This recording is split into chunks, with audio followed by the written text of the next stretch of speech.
ese kumwirirwa muvuga ngo Imana iradukunda, ngo Imana ni nziza, ngo Imana y'urukundo, ese kuki ino si yirwa yuzuye ibibazo byinshi, intambara, ubutabera, uburibwe, kuki ibyo byose bibaho niba koko Imana ari Imana y'urukundo? Oya, ntabwo Imana ariyo yazanye ibibazo ku isi, ntabwo Imana yaremye isi irimo ibibazo. Oya, ahubwo amahitamo yacu mabi niyo yatumye ibyo bibazo byose. Mbese niba amahitamo yacu adutera ibibazo, kuki Imana yemera ko ayo mahitamo tuyagira? Kubera yuko nyine urukundo rwiza ari urukundo rw'amahitamo. Ntabwo Imana iri kudufata ngo tugire amarobo ngo tujye dukora ibyo ushaka gusa. Oya, yaduhaye amahitamo, duhitamo gukora icyiza, duhitamo no gukora ikibi.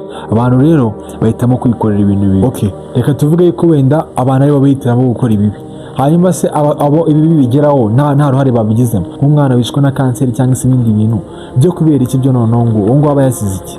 Erega Bibiliya yerekana yuko Imana ivubira imvura ababi n'abeza.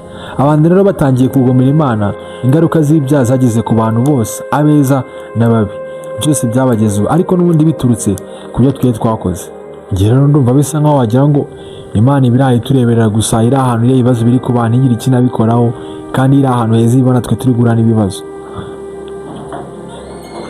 Oya, ntabwo Imana ibitureba gutyo gusa. Oya, Imana muri Yesu Kristo yaraje ibabarana natwe, imibabaro yacu irayumva. Yesu Kristo araza arakubitwa, arababazwa, ibiducamo byose nawe yabiciyemo. Rero ntabwo turi twenyine, ahubwo Yesu Kristo aba ari kumwe natwe turi muri ibyo bibazo.